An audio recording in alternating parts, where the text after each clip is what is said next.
எல்லாருக்கும் வணக்கம். மீண்டும் மெய்ப்பொருள் காண்க தளத்திற்கு எல்லாரையும் நான் வரவேற்கிறேங்க. சந்தை எடுத்துக்கிட்டோம்னா சர்வதேச சந்தை, அமெரிக்க சந்தை நேற்று கொஞ்சம் பாசிட்டிவா இருந்ததுங்க. இன்னைக்கு காலையில futures market, American market futures எடுத்துக்கிட்டோம்னா ஒரு 0.5% வரைக்கும் ஏறி இருந்தது. அதனுடைய எதிரொலிப்பு இன்னைக்கு ஏஷியன் மார்க்கெட்ல இருந்ததுங்க. நல்லாவே ரேலியா இருந்தது. சவுத் கொரியன் மார்க்கெட்டா இருக்கட்டும், இல்ல ஜாப்பனீஸ் மார்க்கெட்டா இருக்கட்டும், லஞ்சுக்கு முன்னாடி ஒரு 2.5% ஏறி இருந்துச்சுங்க. லஞ்சுக்கு அப்புறம் மறுபடியும் ரேலி கண்டினியூ ஆகுது. 2.75% வரைக்கும் ஏறி இருக்கு. இந்திய சந்தையை பொறுத்த வரைக்கும் ஒரு ரேலி இருக்கு. பட் ஜாப்பனீஸ் மார்க்கெட் அளவுக்கோ இல்ல கொரியன் மார்க்கெட் அளவுக்கோ இல்ல, ஒரு 250 பாயிண்ட்ஸ் பக்கமா ஏறி இருந்ததுங்க நான் ரெக்கார்ட் பண்றதுக்கு முன்னாடி. அடுத்து தங்கம் எடுத்துக்கிட்டோம்னா மறுபடியும் $5,000 பெர் அவுன்ஸ் அதுக்கு கீழே வந்திருக்குங்க. $4,995 இருக்கு ஒரு அவுன்ஸ். இதற்கு மத்தியில தங்கத்தை கொடுத்துட்டு பொசிஷன்ஸை கவர் பண்றாங்களா இல்ல ரேட் கட் டிலே ஆகிறதுக்கான வாய்ப்பு இருக்கு அப்படின்னு எக்ஸ்பெக்ட் பண்றாங்களான்னு தெரியலங்க. என்ன காரணம் அப்படின்றத பார்ப்போமே. ஆயில் பிரைசஸ் தொடர்ந்து எலிவேட்டடா தான் இருக்கு. ஆயில் பிரைசஸ் மேல போகுது அப்படின்னா இன்ஃபிளேஷன் ஏறுறதுக்கான வாய்ப்புகள் பிரகாசமா இருக்கும். இன்ஃபிளேஷன் ஏறுது அப்படின்னா ரேட் கட் பண்றதை பத்தி யோசிப்பாங்க. இன்ட்ரெஸ்ட் ரேட் ஹைக் இருந்தாலும் ஆச்சரியப்படுறதுக்கு இல்லை. அதனால கோல்டை பொறுத்த வரைக்கும் இன்னும் கீழே வர்றதுக்கான வாய்ப்புகள் இருக்கிற மாதிரி தெரியுதுங்க.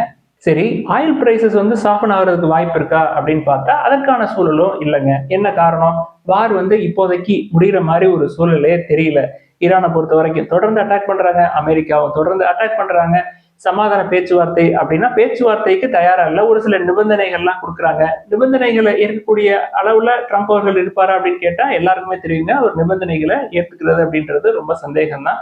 ஈரானை பொறுத்த வரைக்கும் அமெரிக்காவை பீட் பண்ணணும் அப்படின்றது அவங்களுடைய டார்கெட் மாதிரி தெரியலைங்க. என்னன்னா அவங்களுடைய எனர்ஜி சைட்ஸ், அவங்களுக்கு எவ்வளவு தூரம் செலவுகள் வைக்க முடியுமோ அவ்வளவு தூரம் செலவுகளை வைக்கிறதுக்கான ஒரு உத்தியில இருக்கிற மாதிரி தெரியுது மேலோட்டமா பாக்குறப்ப.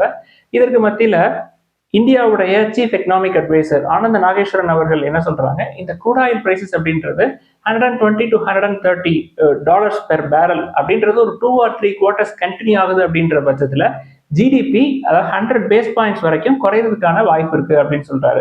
இப்போதைக்கு பிரெண்ட் க்ரூட் எடுத்துக்கிட்டோம்னா ஒரு $100.92 பெர் பேரலா இருக்குங்க. ஸோ ஆனந்த நாகேஸ்வரன் அவர்கள் $90 பெர் பேரல் அப்படின்னு சொல்றாரு. அதை விட அதிகமாக தான் இருக்கு. வார் 3rd வீக்கா கண்டினியூ ஆகுது. இப்போதைக்கு பிரெண்ட் க்ரூடோட பிரைசஸ் இறங்குறதுக்கான சாத்தியக்கூறுகள் இருக்கிற மாதிரி தெரியல.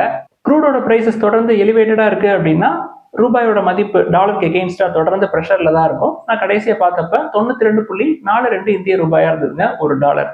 இந்திய சந்தையை பொறுத்த வரைக்கும் எஃப்ஐஐ செல்லிங் கண்டினியூ ஆகுதுங்க. மார்ச்ல அக்ரெசிவா வித்திருக்கிறாங்க. வார் அப்படின்றது ஒரு பக்கெட் போயிட்டு இருக்குங்க. அதனால எஃப்ஐஐ செல்லிங் இருக்கு. க்ரூட் ஆயில் பிரைசஸ் ஒரு முக்கியமான காரணம். அது போக பினான்சியல் இயர் எண்டுக்கும் நம்ம நெருங்கி வந்துட்டோம். அதுலயும் செல்லிங் ப்ரெஷர் எப்பொழுதுமே இருக்கும். நேத்து எஃப்ஐஐஸ் ஒரு 4,741 crore worth of shares cash செக்மெண்ட்ல நெட் செல்லர்ஸா இருந்திருக்காங்க. ஓவராலா மார்க்கெட் எடுத்துக்கிட்டோம்னா இன்னைக்கு சூழலுக்கு அமெரிக்க சந்தையா இருக்கட்டும் இல்ல ஆசிய நாட்டு சந்தையா இருக்கட்டும் டெக் ஸ்டாக்ஸ் எல்லாம் மேல ஏத்திருக்கிறாங்க. அதனால மார்க்கெட் கொஞ்சம் ரேலி ஆயிருக்குங்க. இன்னைக்கு இன்வெஸ்டர்ஸ் அப்படின்ற முறையில நம்ம வேடிக்கை பார்க்கணும், இல்ல இழுத்து மூடிட்டு வேற ஏதாவது ஒரு வேலையை பார்க்கணுங்க. அடுத்து இன்னைக்கு அப்டேட்ஸ் அப்படின்னு எடுத்துக்கிட்டோம்னா ஃபர்ஸ்ட் இன்ஃபோசிஸ் என்ன பண்றாங்க, டிசிஎஸ் எப்படி ஏஐ எவ்வளவு தூரம் யூஸ் பண்ண முடியுமோ அவ்வளவு தூரம் யூஸ் பண்ணுங்க அப்படின்னு சொல்லியிருந்தாங்க இல்லையா, அதே மாதிரி இன்ஃபோசிஸ் அவங்களோட மேனேஜர்ஸ்க்கு இந்த மாதிரி ஒரு இன்புட் கொடுத்துருக்காங்க. ஏஐ யூஸ் பண்ணுங்க அப்படின்ற மாதிரி புஷ் பண்றாங்க இன்ஃபோசிஸ் டிசிஎஸ்ஐ தொடர்ந்து. அடுத்து டாடா ஸ்டீல் நிறுவனம் எடுத்துக்கிட்டோம்னா கம்பெனிக்கு ஒரு சப்சிடரி இருக்குங்க. அதாவது சிங்கப்பூர்ல டி ஸ்டீல் ஹோல்டிங்ஸ் அப்படின்னு சொல்லிட்டு நம்ம இதை பத்தி ஏற்கனவே டிஸ்கஸ் பண்ணியிருக்கோம்.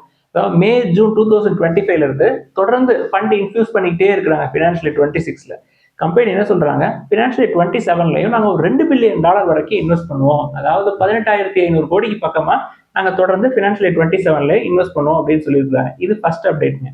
அடுத்து டாடா ஸ்டீல்ல ரெண்டாவது அப்டேட் என்னன்னா, கம்பெனி முற்காலங்கள்ல அவங்களுடைய சப்சிடரி மூலமா, அதாவது டாடா ஸ்டீல் லாங் ப்ராடக்ட்ஸ் நினைக்கிறாங்க, அதன் மூலமா என்ஐஎன்எல் அதாவது நிலச்சல் இஸ்பாட் நிகாம் லிமிடெட் அது ஒரு பப்ளிக் செக்டர் யூனிட்ங்க. அதுல ஒரு 12,000 crore கன்சிடரேஷன்ல அந்த கம்பெனியை அக்வயர் பண்ணியிருந்தாங்க.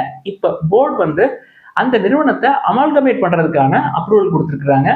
முற்காலங்களில் என்ஐஎன்எல் அக்வயர் பண்ணப்ப அதோட கெப்பாசிட்டி அப்படின்றது 1 மில்லியன் டன் பெர் ஆனமா இருந்ததுங்க. சமீபத்தில் என்ஐஎன்எலோட கெப்பாசிட்டியை இன்க்ரீஸ் பண்றதுக்கும் போர்டு அப்ரூவல் கொடுத்துருக்காங்க, ஒரு 4.8 மில்லியன் டன் பெர் ஆனம்.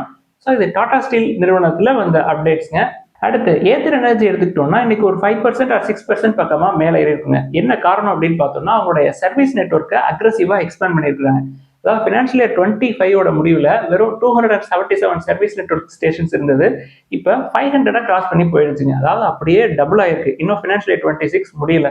அது போக எக்ஸ்பீரியன்ஸ் சென்டர்ஸ் அப்படின்னு எடுத்துக்கிட்டோம்னா 600 இருக்குங்க as of December 2025. இதை வந்து நாங்கள் 700 கூட்டிடுவோம் அப்படின்னு சொல்றாங்க ஃபினான்ஷியல் 26ஓட முடிவில். இன்னைக்கு 6% ஏறினதுக்கு இன்னொரு முக்கியமான காரணம் என்ன அப்படின்னா புரோக்கரேஜ் நிறுவனங்கள், குறிப்பா எம்கே குளோபல் வந்து 40% அப்சைட் பாசிபிலிட்டி இருக்கு ஏத்தர் எனர்ஜியை பொறுத்த வரைக்கும் அப்படின்னு ஒரு ரிப்போர்ட் கொடுத்துருக்காங்க. அதனால ஏத்தர் எனர்ஜி மேலே ஏறிக்கலாங்க. என்ன காரணம்? அவங்க அப்சைட் பொட்டன்ஷியல் கொடுத்ததுக்கு என்ன காரணம் அப்படின்னா அவங்களுடைய growth-ஐ ஏதோ ஒரு செக்மெண்ட் புஷ் பண்ணணும் இல்லையா. அதாவது இஎல் பிளாட்ஃபார்ம், அவங்க லான்ச் பண்ண போற இஎல் பிளாட்ஃபார்ம் பிளஸ் அவங்களுடைய செக்மெண்ட் 1 to 1.3 லேக் செக்மெண்ட், அந்த ரேஞ்சில் இருக்கக்கூடிய பைக் வந்து நல்லா மூவ்மெண்ட் இருக்குங்க. ஏத்தரை பொறுத்த வரைக்கும் மோர் தென் 50% மார்க்கெட் ஷேர் வந்து இந்த 1 to 1.3 லேக் செக்மெண்ட்குள்ள தான் இருக்கும். அந்த செக்மெண்ட் வந்து growth-ஐ பூஸ்டப் பண்ணும் அப்படின்னு எம்கே குளோபல் ரிப்போர்ட் கொடுத்துருக்காங்க. ஸோ இது ஏத்தர் எனர்ஜிக்கு நல்ல செய்தி. நம்ம ஹீரோ வச்சிருக்கிறோம், ஹீரோ ஏத்தரை வச்சிருக்கிறாங்க. ஸோ நமக்கும் இது நல்ல செய்தி தான். அடுத்து கல்கட்டாரு பவர் எடுத்துக்கிட்டோம்னா கம்பெனி வந்து 2471 crore worth of orders across the segment எடுத்திருக்கிறாங்க. என்னென்ன செக்டர் அப்படின்னு பார்த்தோம்னா metro rail, power transmission and distribution, buildings and factories, இந்தியாவில் மட்டும் இல்லை ஓவர்சீஸ்லையும். இது கல்கட்டாரு பவர்ல வந்த டெவலப்மெண்ட். அடுத்து பாரத் எலக்ட்ரானிக்ஸ் லிமிடெட் எடுத்துக்கிட்டோம்னா கம்பெனி வந்து ஒரு 1011 crore worth of order secure பண்ணிருக்காங்க. டிஃபென்ஸ் ஆர்டர் மாதிரி தெரியுதுங்க. இதுக்கு முன்னாடி அவங்களுடைய ப்ரீவியஸ் டிஸ்க்ளோசர் அப்படின்றது February 25, 2026.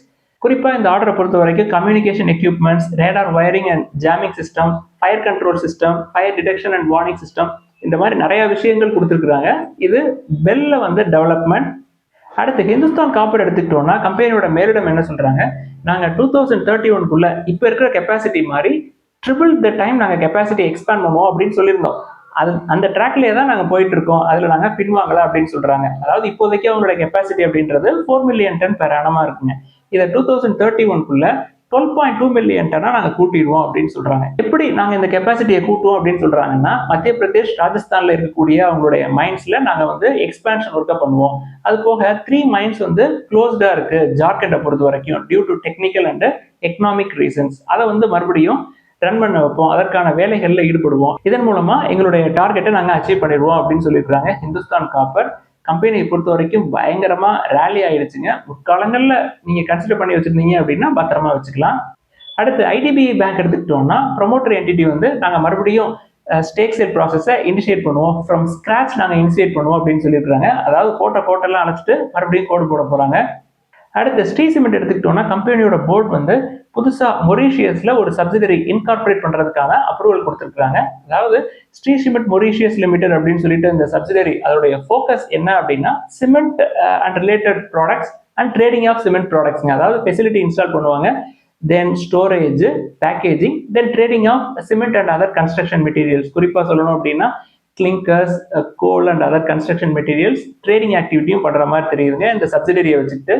அடுத்து மாருதி சுசுகி எடுத்துக்கிட்டோம்னா கம்பெனி என்ன சொல்றாங்க, அடுத்த 5 to 6 ஆண்டுகளுக்குள்ள நாங்க 6 to 7 எஸ்யூவிஸ் நாங்க லான்ச் பண்ணுவோம் அப்படின்னு சொல்றாங்க. என்ன காரணம் அப்படின்னா இப்போதைக்கு இந்தியாவை பொறுத்த வரைக்கும் எஸ்யூவிஸ் உடைய மார்க்கெட் ஷேர் அப்படின்றது 50% கிராஸ் பண்ணிருச்சுங்க. இப்ப என்ட்ரி லெவல் செக்மெண்ட் கார்ஸ் அப்படின்னு எடுத்துக்கிட்டோம்னா டிமாண்ட் வந்து ரொம்ப வீக்கனா இருக்கு. அதனால மாருதி சுசுகி இப்பதான் எஸ்யூவிஸ்க்கு நாங்க ஃபோக்கஸ் பண்ணுவோம் அப்படின்னு சொல்றாங்க. மாருதி சுசுகியை பொறுத்த வரைக்கும் அவங்க மார்க்கெட் ஷேரை லூஸ் பண்ணிட்டு இருக்காங்க. அடுத்து அதானி குழுமம் எடுத்துக்கிட்டோம்னா கம்பெனி வந்து அவங்களுடைய கம்யூனிட்டி சர்வீசஸை நேஷன் வைட் ஸ்ட்ரென்தன் பண்றதுக்காக எஜுகேஷன் அண்ட் ஹெல்த் கேர் செக்டருக்குள்ள என்ட்ரி கொடுக்குறாங்க. அதாவது ஒரு 300 ஸ்கூலு, தென் 30 ஹாஸ்பிட்டல்ஸ் வந்து ஓபன் பண்ற மாதிரி தெரியுதுங்க. கம்பெனியை பொறுத்த வரைக்கும் இந்த சோசியல் இன்வெஸ்ட்மெண்ட்காக ஒரு 600 பில்லியன் ருபீஸ் வரைக்கும் இன்வெஸ்ட் பண்ணுவோம் அப்படின்னு சொல்லியிருக்காங்க அதானி குழுமம். அடுத்தது February 2026 எஸ்ஐபி இன்ஃப்ளோ அப்படின்னு எடுத்துக்கிட்டோம்னா தொடர்ந்து இயர் ஆன் இயர் பேசிஸ்ல ஏறிக்கிட்டே இருக்குங்க. அதாவது மியூச்சுவல் ஃபண்ட் எஸ்ஐபி மூலமா மியூச்சுவல் ஃபண்ட்ல உள்ள போறது அப்படின்றது February 2025 கம்பேர் பண்றப்ப 26 ஒரு 14.79% ஏறி இருக்குங்க year on year. ICRA report கொடுத்துருக்காங்க. மந்த் ஆன் மந்த் பேசிஸ்ல பார்த்தோம் அப்படின்னா ஜனவரியை கம்பேர் பண்றப்ப பிப்ரவரியில ஒரு 3.73% டிக்ளைன் ஆயிருக்குங்க. இதுல முக்கியமான விஷயம் என்ன அப்படின்னா நம்பர் ஆஃப் கான்ட்ரிபியூட்டர்ஸும் வந்து அதிகமா இருக்குங்க எஸ்ஐபியை பொறுத்த வரைக்கும். அதாவது February 2025 8.26 crores இருந்தது, இப்ப 9.44 crores இன்க்ரீஸ் ஆயிருக்கு. எஸ்ஐபி அசெட் அண்டர் மேனேஜ்மெண்ட் அப்படின்றது 16.64 lakh crores இருக்குங்க. என்ன சங்கதி அப்படின்றத சொல்லிடுறாங்க. தொடர்ந்து மார்க்கெட் இறங்கிக்கிட்டே இருக்கு. எஃப்ஐஎஸ் தொடர்ந்து வித்து பணத்தை டாலர்ஸை வெளில எடுத்துட்டு போறாங்க. நம்ம முட்டு கொடுத்துட்டு இருக்கிறோம், பணத்தை கொண்டு போய் கொட்டுறோம் எஸ்ஐபியில, அவன் அழகா வித்து வெளில எடுத்துட்டு போயிட்டு இருக்கிறதாங்க செய்தி. அடுத்து ஜைடஸ் லைஃப் சயின்சஸ், லுபின் 2 பேருமே வந்து கை கோர்க்குறாங்க, டைப் பண்றாங்க. எதுக்கு அப்படின்னா கோ மார்க்கெட்டிங் ஆஃப் சிமாக்ளூட்டேட் இன்ஜெக்ஷன்ஸ் இந்தியாவில் லான்ச் பண்றதுக்காக 2 பேர் சேர்ந்து லான்ச் பண்ணுவாங்க. அடுத்து இந்தியன் ஹோட்டல்ஸ் எடுத்துக்கிட்டோம்னா கம்பெனி வந்து திகா வெஸ்ட் பெங்கால்ல செலக்ஷன் பிராண்டு கீழே ஒரு ஹோட்டலுக்கான அக்ரிமெண்ட் வந்து சைன் பண்ணியிருக்காங்க. இந்த அக்ரிமெண்ட் மூலமா ஒரு 56 கீஸ் வந்து ஆட் ஆகுங்க. ஓவராலா வெஸ்ட் பெங்கால் எடுத்துக்கிட்டோம்னா இந்தியன் ஹோட்டல்ஸ்க்கு ஒரு 17 ஹோட்டல்ஸ் இருக்கும், 9 வந்து அண்டர் பைப்லைன். அதை தொடர்ந்து மிடில் ஈஸ்ட் வெஸ்ட் ஏஷியாவில் இருக்கக்கூடிய அந்த பதற்றம் தொடர்ந்து இந்த நேச்சுரல் கேஸ் சப்ளை அப்படின்றது ஷார்டேஜ் இருந்துகிட்டே இருக்குங்க. குறிப்பா சொல்லணும் அப்படின்னா இப்ப குஜராத்ல ஒரு பர்டிகுலர் சிட்டி சொல்றாங்க, செராமிக் சிட்டி அப்படின்னு சொல்லிட்டு, மர்பி குஜராத். அங்க கிட்டத்தட்ட ஒரு 750 ஃபேக்டரிஸ் வந்து இருக்கிறதா சொல்றாங்க, குறிப்பா செராமிக்ஸ் அண்ட் ரிலேட்டட் ஒர்க்ஸ் பண்றதுக்காக. இதுல ஒரு 400 to 450 ஃபேக்டரிஸ் வந்து அவங்களுடைய ஆப்ரேஷன்ஸை நிப்பாட்டி வச்சிருக்காங்க இந்த நேச்சுரல் கேஸ் சப்ளை ஷார்டேஜ் இருக்கிறதுனால. வார் வந்து தொடர்ந்து 3வது வாரமா கண்டினியூ ஆகுது. தொடர்ந்து கண்டினியூ ஆகும் அப்படின்ற பட்சத்தில் ஷார்டேஜ் அதிகமாக இருக்கு அப்படின்னா ரிமைனிங் ஃபேக்டரிஸ்லேயும் அவங்களோட ப்ரொடக்ஷனை ஹால் பண்ண வேண்டிய சூழல் வரலாம் அப்படின்ற மாதிரி செய்திகள் வந்திருக்கு. அதுபோக வரக்கூடிய கேரட் சீசன் அப்படின்னு எடுத்துக்கிட்டோம்னா யூரியா சப்ளை நம்மளுக்கு வேணுங்க. கேரட் சீசன் அப்படின்றது ஜூன் ஜூலைல ஸ்டார்ட் பண்ணும், அந்த காலகட்டங்களில் விதைப்பாங்க. தென் அக்டோபர் செப்டம்பர் அக்டோபர்ல அறுவடை நடக்குங்க. அதுதான் வந்து இந்தியாவை பொறுத்த வரைக்கும் நம்மளுடைய மொத்த விவசாய உற்பத்தியில 60% வந்து இந்த கேரட் சீசன்ல தான் நடக்கும். யூரியாவுடைய சப்ளை அப்படின்றது ரொம்ப தேவை அதிகங்க. மிடில் ஈஸ்ட் வெஸ்ட் ஏஷியாவில் இருக்கக்கூடிய டென்ஷன், குறிப்பா போர் பதற்றம், சப்ளைல டிஸ்ட்ரப்ஷன் இருந்தது அப்படின்னா இங்க ப்ரொடக்ஷன் காஸ்ட் அப்படின்றத ஏற்றி விட்டுரும் அப்படின்னு சொல்றாங்க. அடுத்து ஒரு சில கேள்விகளை மட்டும் பார்ப்போங்க. ஃபர்ஸ்ட் கோல்டு ETF அப்படின்னு எடுத்துக்கிட்டோம்னா கோல்டு பீஸா டாடா கோல்டு எக்ஸ்சேஞ்ச் ட்ரேடட் ஃபண்டா? நீங்க வந்து Tata gold exchange traded fund use பண்றேன்னு சொன்னீங்க, என்ன காரணம் அப்படின்னு சொல்லி எழுதிருக்காங்க. கோல்டு பீஸை பொறுத்த வரைக்கும் எக்ஸ்பென்ஸ் ரேஷியோ ஒரு 0.8 பக்கமா இருக்குங்க. அதாவது அந்த ஃபண்டை மேனேஜ் பண்றதுக்காக நம்மள்ட்ட இருந்து அவங்க பெறக்கூடிய தொகை. ஆனா Tata gold exchange traded fund எடுத்துக்கிட்டோம்னா ஒரு 50% கம்மியா தான் இருக்கும், ஒரு 0.4 இல்ல 0.45 அந்த ரேஞ்சில் தான் இருக்கும்.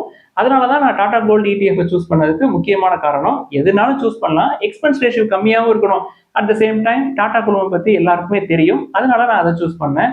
அடுத்து கணேஷ் ஹவுசிங், டாடா கெமிக்கல்ஸ் போன்ற நிறுவனங்கள் தொடர்ந்து கீழே வந்துகிட்டே இருக்கு, 1-2 பார்க்கலாமா அப்படின்னு சொல்லி எழுதியிருக்காங்க. பயப்பட தேவையில்லை.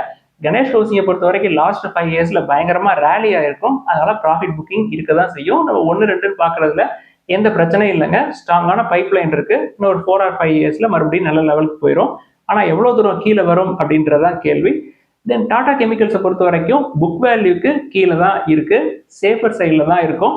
கம்பெனிக்கு டாடா சன்ஸ்ல ஸ்டேக் இருக்கு, அது போக டாடா குழும பங்குகள் நிறைய இதுல அவங்களுக்கு ஸ்டேக் இருக்கு. பிசினஸை டர்ன் அரவுண்ட் பண்ணிடுவாங்க. இப்போதைக்கு டிமாண்ட் கம்மியா இருக்குங்க, அதனாலதான் அவங்களுக்கு ப்ராஃபிட் மார்ஜின் அடி வாங்குது. அடுத்து ஐடி செக்டார் ஸ்டாக்ஸ் எல்லாம் பயங்கரமா கீழே இறங்கி இருக்கேன் சார், ஐடி ETF பார்க்கலாமா அப்படின்னு சொல்லி எழுதியிருக்காங்க. நான் பெரும்பாலும் ETF பார்க்கறது இல்லைங்க. உங்களுக்கு விருப்பம் இருக்கு அப்படின்னா ஐடி ETF பார்க்கலாம். ETF பார்க்கறதுல என்ன ஒரே ஒரு சிக்கல் அப்படின்னு என்னை பொறுத்த வரைக்கும் எக்ஸ்பென்ஸ் ரேஷியோ நம்ம கொடுக்க வேண்டியிருக்கும். டைரக்டாவே ஐடி ETFல என்னென்ன பங்குகள் இருக்கு அப்படின்றது நமக்கு தெரியும். அதுல செலக்டிவா லார்ஜ் பிளேயர்ஸ் பார்த்து உள்ள போறது பெஸ்ட். ஐடி ETF பார்க்கறது உங்களோட விருப்பம். அடுத்து காட்ரேஜ் இண்டஸ்ட்ரீஸ் பத்தி எழுதியிருக்காங்க. சார் இது வந்து ஒரு ஹோல்டிங் பிசினஸ் மாதிரி இருக்குமே, இதை பார்க்கலாமா அப்படின்னு சொல்லி. கம்பெனி சூப்பரான கம்பெனிங்க, டெட் தான் கொஞ்சம் அதிகமா இருக்கும், மற்றபடி ப்ரொமோட்டர்ஸ் ஸ்ட்ராங்கான ப்ரொமோட்டர்ஸ். தென் ரீசன்ட் குவார்டர்ஸ்ல ப்ரொமோட்டர்ஸ் அவங்களோட ஸ்டேக்கை கூட்டியிருக்காங்க, 74.4 வரைக்கும் கூட்டின மாதிரி செய்தி. FIIs வித்திருக்காங்க. FIIs எல்லா ஸ்டாக்லையும் தான் விற்கிறாங்க. நான் என்ட்ரி கொடுப்பேனா அப்படின்னு கேட்டா நான் இன்னும் கொஞ்சம் வெயிட் பண்ணுவேங்க, அவசரப்பட மாட்டேன். ஏன்னா மார்க்கெட் கீழே இறங்கிக்கிட்டே தான் இருக்கு. வெயிட் பண்ணி இன்னும் லோயர் லெவல்ல கிடைக்குமா அப்படின்னு தான் பார்ப்பேன். அடுத்து சிஎன்ட் லிமிடெட் பத்தி எழுதியிருக்காங்க, 16 times earnings, டெட் கம்மியா இருக்கு அப்படின்னு சொல்லி. நான் ஸ்மால் கேப் பங்குகளை பார்க்கக்கூடிய சூழ்நிலையிலே இல்லைங்க. லார்ஜ் கேப்பே லோயர் லெவல்ல வந்துட்டு இருக்கு. அதெல்லாம் எப்பயாவது தான் கிடைக்கும், 25 வருஷம் 15 வருஷத்துக்கு ஒரு தடவை தான் கிடைக்கும். கிடைக்கிற வாய்ப்புகளை பயன்படுத்திக்கிறது தாங்க பெஸ்ட். அடுத்த ஒரு நண்பர் வந்து நீங்க கன்சிடர் பண்ற லிஸ்ட்ல எல்லா பங்குகளுமே வந்து பெரும்பாலும் கீழே இறங்கி வந்துகிட்டே இருக்கு, இறங்க இறங்க கன்சிடர் பண்ணுவேன் அப்படின்னு சொல்றீங்க. நம்மளும் கொஞ்சம் ரிஸ்க் எடுக்கலாமா? அதாவது ஒரு சில பங்குகள் தொடர்ந்து ஏறிக்கிட்டே இருக்கு, மார்க்கெட் இறங்குற அன்னைக்கு அப்படியே ஸ்டெடியா ஹோல்ட் பண்ணி நிக்குது, நம்மளும் கொஞ்சம் ரிஸ்க் எடுக்கலாமா அப்படின்னு சொல்லி எழுதியிருக்காங்க. நீங்க ரிஸ்க் எடுக்கணும்னு ஆசைப்பட்டீங்கன்னா தாராளமா எடுங்க. இப்ப எடுத்துக்காட்டுக்கு TVS Motors, Bajaj finance, Bharat electronics limited போன்ற நிறுவனங்கள் பத்தி எழுதியிருக்கிறாங்க. இதெல்லாம் வந்து தொடர்ந்து மார்க்கெட் இறங்கினாலும் ஏறுது, மார்க்கெட் ஏறுறப்ப ஏறுது. இந்த மாதிரி பங்குகளை நம்ம பார்த்தா என்ன, நம்ம ஏன் ரிஸ்க் எடுக்கக்கூடாது அப்படின்றதான் நண்பருடைய கேள்வி. இது எல்லாமே வேல்யூவேஷன் ஜாஸ்திங்க, அதனால நான் அந்த ரிஸ்க் எடுக்க மாட்டேன்.